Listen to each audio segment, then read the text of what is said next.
Hi, so I, 22, female, have had no contact with my mother for the past year, and she only reached out to me recently to ask me for help. All of this started last year after I had just graduated from college and was living at home looking for jobs. My parents are divorced and have been for the past 10 years. They had shared custody of me, so until I was 18, I was splitting my time between the two of them. My mother started dating my stepdad, Sean, about 6 years ago. And after 4 years of being together, Sean and his daughter moved in with us. And in a couple of months, they got married. I didn't have any bad blood with either of them. We had a pretty normal relationship. Of course, I would only spend half the month at my mother's place, so I did not need to interact with them much anyway. Sean was nice enough to me, but with time I gradually realized that his daughter definitely did not like me. Kayla, my stepsister, was 2 years older than me and had this weird thing about her, like she was truly convinced that she was somehow better than me. Every time I tried to interact with her, she would brush me off, so I stopped. Since I was clearly not welcome to be her friend, and over the next few years after she had moved in, she started making it more and more obvious that she did not like me. They were small things, but I always picked up on them, like the way she would roll her eyes at me all the time, or how she would make faces whenever I entered her room, and how she would start whispering on the phone every time I was around and make it a point to glance at me occasionally and then giggle. These were petty mind games, but I tried not to let it get to me because it was not worth it. Also, there was nobody in the house that I could address this with because Sean doted on Kayla and treated her like a princess. She could do no wrong in his eyes, and I didn't want to bring it up with my mother because she would just tell me to suck it up and let it go. So I would usually just vent about this to my father, and he occasionally offered to speak to my mother or Sean about this, but I told him to let it go because it was just not worth it. And it would only make me seem petty and immature since Kayla could just deny all of it. And it was my word against hers. About my dad, I would say that I had always been closer to him as compared to my mother, but after I started college, I had been living with my mother and my stepdad on a permanent basis. More for practical reasons rather than emotional ones because their house was in the city and it was closer to, well, everything. Whereas my dad had moved away after I had turned 18 to live in the suburbs because he wanted some peace and quiet. So after I started college, whenever I would come back home, I would go to my mother's place and I would meet my dad a couple of times before I had to go back. After I graduated, I moved in with my mother permanently, at least until I would be able to find a job and had saved enough money to be able to afford rent so I could have my own place. I didn't think anybody would have a problem with that since my mother certainly didn't. And for a couple of weeks, everything was fine, but then Kayla announced that she was pregnant. She had been with her boyfriend for 2 years and they had decided to keep the baby. They had even made up their minds that they were going to get married after the baby was born. Everyone in the family was thrilled, most of all Sean, and even I congratulated her. But 3 days after she told us about the pregnancy, my mother and Sean sat me down and told me that they would need me to vacate the house and move out. I was very confused because the baby wouldn't even be here for another 9 months, so I didn't understand why they felt the need to kick me out. But they said that after the baby was born, everyone would be too busy and they wanted to get this done while they were still ahead. So I tried to negotiate with them.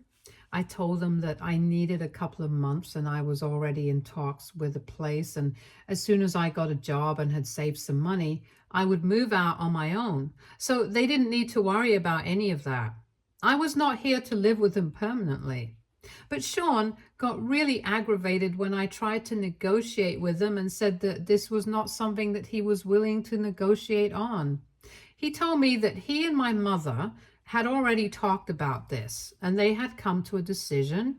So I had to just do it. And he told me that there was not enough room in the house and they needed to make space for his real daughter and grandchild. And right now, he could not accommodate my feelings, so I would just have to suck it up and leave.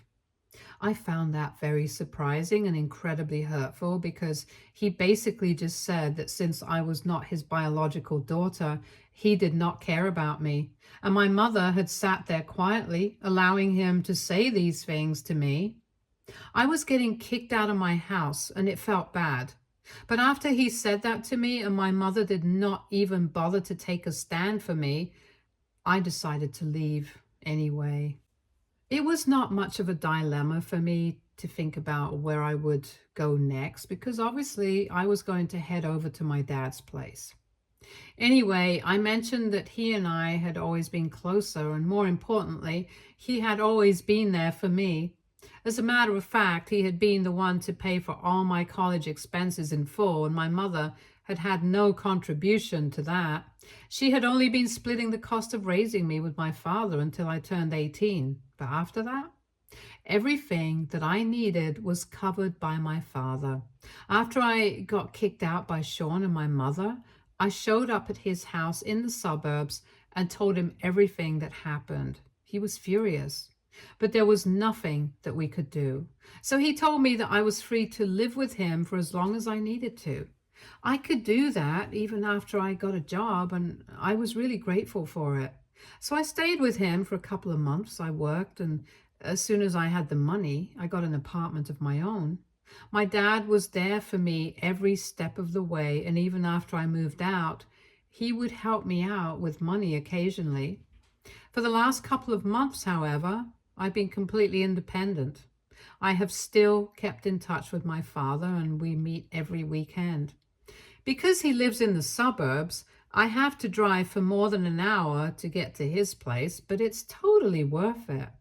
Anyway, neither my father nor I have had any contact with my mother, and nobody from our family has spoken to her after she kicked me out either. So we have had no idea what the two of them have been up to. I don't follow them on social media, so I had pretty much forgotten about all of them since I had been pretty busy for the past year. That was the case until a couple of days ago, which is when my mom and Sean showed up at my apartment, and they were in really bad condition. The clothes that they were wearing were in tatters, and I wouldn't even refer to them as clothes at that point. They were pretty much just rags, and they looked like they hadn't showered or slept for days. And when I saw them through the peephole, I instantly decided that I was definitely not opening the door to this. It was a pathetic sight, and I knew that they were here to ask me for something, so I just decided to speak to them from inside the house and ask them why they were there. They requested me to open the door and at least invite them in, but I said that that was not going to happen. They would just have to tell me what they wanted from outside, and then my mother told me that they were in this condition because they had been homeless for the past couple of weeks. And now they had finally decided that they couldn't get by on their own anymore and needed to ask me for help. When they told me that they had been homeless for the past couple of weeks, I was quite taken aback because from what I knew, my mother was the owner of the house that we used to live in previously. Her parents had bought it for her way earlier, and the name on the deed was hers, so I couldn't figure out how she had lost it until she explained to me that while Kayla was pregnant, she had manipulated her parents into transferring all of their assets to her, including the house. The reason that Sean and my mother had done this incredibly stupid thing was because apparently Kayla had told her that her boyfriend belonged to a pretty wealthy family, and his parents had had their reservations about whether Kayla was trying to baby trap their son. So in order to prove them wrong, she and her boyfriend came up with this plan that they would show her in-laws that everything belongs to her anyway, and she had no reason to try and entice him into marrying her for money.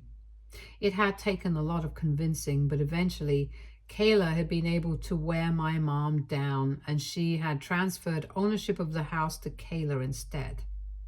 She had told her several times that it would not make a difference because at the end of the day, all of them would still be living together, and my mother had been stupid enough to buy it. Anyway, a month ago, she got married to her boyfriend, and it was not as grand a wedding as they had expected, which was the first red flag for them, because if her in-laws were that well off, then why was the wedding not more extravagant than that? Because Kayla has said that Sean and my mother and her in-laws were going to split the wedding expenses. But from the arrangements, it just looked like only the money that Sean and my mother had given her for the wedding front was being used, since it fit into the $75,000 bracket, which didn't seem much considering the wealth that her in-laws supposedly had. But they did not talk about it because Kayla told Sean that she herself had wanted the wedding to be something small. And since her in-laws were paying for all of the post-wedding expenses, like the honeymoon tour, she did not think it was appropriate for them to question it. So they didn't say anything about it. But 2 weeks after the wedding, my mom and Sean came back home from a visit to a friend's place, only to see that all of the stuff had been packed away in boxes, and it was all lying outside on the porch. When they came back home and rang the doorbell, nobody even came to open the door for around 10 minutes, and then my mom tried to unlock the door with her keys, but realized that the lock had been changed. After that, Kayla and her boyfriend finally came to the door and told them that they had decided that they wanted the house to themselves since they were newlyweds and they needed privacy. And when my mother asked them why they couldn't afford to get an apartment or a house of their own, because from what she had been told, her in-laws were rich and could afford to buy a house for them, both Sean and my mother were very upset, since Kayla had always said that all of them would be living together. And then she clarified that all of the things that she had said about her in-laws being rich and everything was just not true. It was something that she had come up with to manipulate Sean and my mother into transferring ownership of all their assets to her. And since the plan had succeeded, they had no need to keep them around. And she could finally quit her job and be a full-time stay-at-home mom, and her boyfriend could also start his own business instead of slaving away at his corporate job. When Sean and my mother found out about this deception, they were furious and tried to tell them to get out of their house. But since the name on the deed was now Kayla's, they couldn't even do anything about it, since they had legally transferred all the assets to her without even thinking about the consequences. So they were left with no other option but to leave that day, and they stayed in a hotel for a couple of days. But after that, they couldn't exactly afford to stay there forever, so they started looking for apartments to move into. But the rent was way beyond their budget, since Sean and my mother had spent a considerable amount of money on the wedding, and they had never been the kind of people to particularly care about saving money for the future. This spelled trouble for them because a couple of months ago, both of them had quit their jobs to start their own business. And their main sales were on social media, but unfortunately, it had not taken off yet either. However, so far they had not cared about saving money, and unfortunately, their financial situation was less than ideal. They had never been well off enough to afford not caring, so after they moved out from their hotel room, they could either afford food and keep up with their business, or they could afford the rent of the places around them, which was sky high. For the last couple of weeks, they had been struggling about what to do and had been spending their nights in a nearby park, which was a popular spot for homeless people. And then a couple of days ago, they had seen me walking into my building and had decided that they were going to approach me and ask me for help. After hearing them out, I was really sorry for what they were going through, but I couldn't help them out. For starters, I could just afford the rent, and I had not saved up enough money to help anybody out. So I could only give them my sympathy and nothing more. But when I said that, they started yelling at me from outside the door and said that I was being heartless. Eventually, they did leave, but my mother said that she had never expected me to turn my back on her after everything that she had done for me right from when I was a kid. And now I feel super guilty. AITA for telling my mom and stepdad that I can't help them out even though they're homeless. Edit. You guys were asking me why exactly my mom and Sean would not be able to afford the rent. And well, usually in my city, landlords ask for at least 3 months of rent in advance before they allow you to sign the lease agreement. And my parents don't have that sort of money right now. They did speak to a couple of people who were renting out their apartments, and all of them had the same condition. They could either pay 3 months of rent up front or they could leave.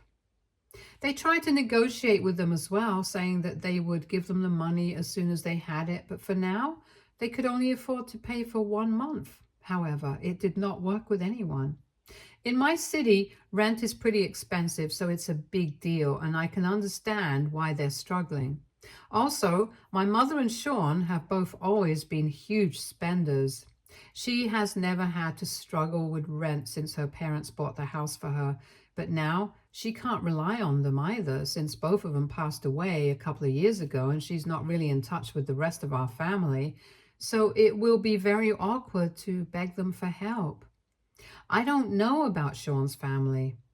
Anyway, I can't say that I think this is unexpected because they were fools to let Kayla take over everything. And on top of that, they did not even seem to think that it was important for them to save money for their own future. Their business is not even doing well, yet they keep putting money into it at some point, which is just hopeless. It was a homemade jewelry business. My mother was handling the jewelry making part and Sean was handling the finances. It was a small business, but right now they don't even have a home and they are running low on resources as well, so they can't continue with that either. Basically, they are screwed in every which way and I'm their only hope. Update 1. Hey, it has been 9 days since my original post here. Most of you said that I shouldn't get back in touch with my parents and I should just let them suffer because these are the consequences of their own actions and stupidity. I know that I get that, but I tried to walk past that park and when I saw them just sitting there with hunched shoulders and no hope, I just couldn't do it. I couldn't bring myself to look away and walk past them like it was nothing. And believe me, I tried. I really tried to ignore it for a couple of days, but eventually I just broke. So 4 days ago, I went up to them and I told them that they could come with me to my apartment and freshen up. They could change into better clothes, at least my mother, since I did not have any men's clothing for Sean. They seemed thrilled and couldn't stop thanking me, but I did not know what to say. It just happened before I could control myself. Anyway, I invited them into my apartment, let them freshen up, and my mother changed into my clothes while Sean changed into a unisex t-shirt that I had and wore his own jeans. I asked them what happened to the rest of the clothes that they had, and they told me that they did not have the means to carry around the boxes that Kayla had packed for them since she had taken their car as well. So everything that they had was still packed carelessly in those boxes and they were still lying on the porch of their old house. I told them to wait in my apartment while I made something for them to eat because they had been surviving solely on canned food so far. And then I drove to my old house and sure enough, Kayla had not even bothered to have them moved. And that infuriated me so much that I let my emotions get the better of me and I rang the doorbell. And when Kayla opened it up to see me, she actually scoffed in my face and asked me if I was here to talk about our parents and what she had done. I told her that I wasn't actually there to talk about that, but I was just there to tell her that this is exactly the kind of thing that I would expect from somebody like her. I told her that she was a disgusting human being, and it was not surprising that she and her boyfriend had chosen to trick their way into taking over everything that our parents had worked for, because that's just the kind of person that she was. She did not have any talent or skills of her own, so of course she had to rely on manipulation, and at least that was one thing that she was good at. Then I told her that I hoped her child would do this same kind of crap with her at some point, because that would be real justice. And then I walked away with a couple of boxes while she cursed behind me. Anyway, after I had put the boxes in my trunk, since there were only a few, and most of them were just clothes and other things that belonged to our parents, I drove back home. And then I gave them fresh clothes and everything else that belonged to them, and I told them that this was just a temporary measure. They were not supposed to make themselves at home here, but instead, I wanted them to go back to their old jobs that they had quit a couple of months back and tell their employers that they wanted their jobs back. And as soon as they were back on their feet, I wanted them out of my apartment. I was also going to allow them to let them live with me for free. I told them that with the money that they had, I wanted them to split the rent and other expenses with me for as long as they were living here. I could tell that they wanted to protest, but I told them that they could either agree to my terms or I would kick them out from there as well, and then they really wouldn't have anywhere to go. So they decided to shut up and agree to what I said. After my discussion with them, I called up my father immediately and I told him everything. I just really wanted somebody to validate my decision of taking them in because I was not so sure of it myself. I was worried about a lot of things, and so I needed to speak to him to calm down. But after talking to him, he told me that I had done the right thing. Maybe it was not right in the sense that they had screwed me over once a year ago, but now I was being the bigger person and helping them out because while I had survived because of my father, they had nobody else to count on. So this was quite different for them, and all things aside, it just showed the strength of my morals and ethics that I helped them out even when they had turned their backs on me.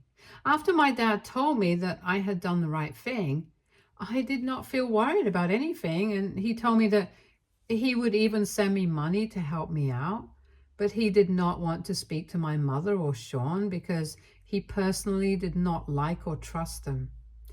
Anyway, it has been a couple of days and my mom and Sean have gone back to the previous employers to ask for their jobs back, and so far they have not received word. But I'm keeping my fingers crossed because the sooner they get their jobs back, the quicker they are out of my hair. Update 2. Hi, so 2 weeks ago, I had taken my mother in and allowed her and Sean to live in my apartment until they were back on their own feet. The good news is that they were able to get their jobs back, but the bad news is that they still haven't saved enough money, so they need to work this month and next month, and after they receive their salary, they will be moving out. Until then, we are going to be living together, but at least they have been very thankful. There has been a complete 180-degree change in their attitude towards me. If I compare it to last year, and my mother especially has been taking every opportunity to thank me for everything that I'm doing for them. They are also helping me out with all the household chores, making sure that I don't have to do anything, even though I have told them not to. Every time that I come back home from work, the house is spotless and every single bit of work around the house is done. I don't want to get used to this kind of treatment because once they leave, I'm going to have to go back to doing this all on my own. But they keep telling me that after everything that I've done, this is just a very small way of repaying me. It's hard to hold the past against people when they are trying their best to fix it. And while I have not forgiven them completely, I'm trying to get used to this.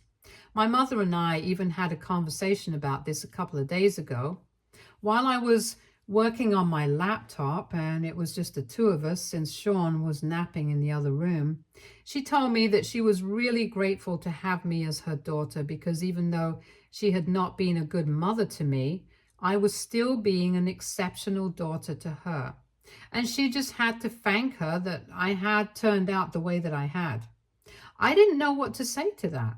She had tears in her eyes, so I just hugged her and said nothing. But that really made me feel like I was doing the right thing because after I had posted my last update, several people had said that I had made a mistake and that I was being a fool for them, so they had lost all respect for me. But honestly, I'm not the kind of person who can just see people struggling and then walk away. I can't do it, no matter how hard I try. So people might not agree with what I did, but I chose to be good anyway. Update 3. Hey, so my mother recently moved out with Sean. After they received their first salary, they started looking for new apartments, and luckily, I was able to find one just a couple of blocks away. So they paid and signed the lease, and now they are sorted for at least the next 3 months. The last couple of weeks were good. I was able to reconnect with my mother. She apologized for everything, and we decided that we were going to try therapy to fix our relationship. She's not getting any younger, and neither am I. And I don't want to lose a relationship that I have with her, no matter how strained it is at the moment. I'm a generally forgiving person. I can't say that I have forgiven her and put everything in the past, but I want to have the option to do that so that we are going to look into therapists, and in a couple of weeks, we'll start working on our relationship. I have also put them in touch with a lawyer so they can figure out a way to get everything back from Kayla, since they had obviously been manipulated and coerced into giving everything up and transferring the ownership of all their assets to her. And if there was some way to prove it, they would be in luck and maybe get at least certain things back. It's a long shot, but it's worth a try because I don't know why, but it just makes me so mad knowing that Kayla is going to get off scot-free even after doing all of this. I don't want that for her at all, and I want her to be punished for everything that she has done. She is the true definition of pure evil. Anyway, I don't know if speaking to a lawyer and stuff will work or not, but my mother is willing to give it a try. Now that they have moved out, I'm back to living on my own, but I'm thinking about getting a roommate because it'll be easier to split all the household chores and rent with somebody else. Since this past month has been pretty easy for me since I wasn't having to do all the work on my own. I've put up an ad, so I'm going to wait and see what happens. But for now, I'm on my own and it's nice. I feel good doing that. My mother and Sean are doing better, and it's mostly just thanks to me because had it not been for my help, they probably still would have been homeless without any hope for the future. And I'm glad knowing that I had a part in securing their future. So as long as I have the satisfaction of knowing that, I feel good about myself. Stay tuned for more stories from Argo Relationships.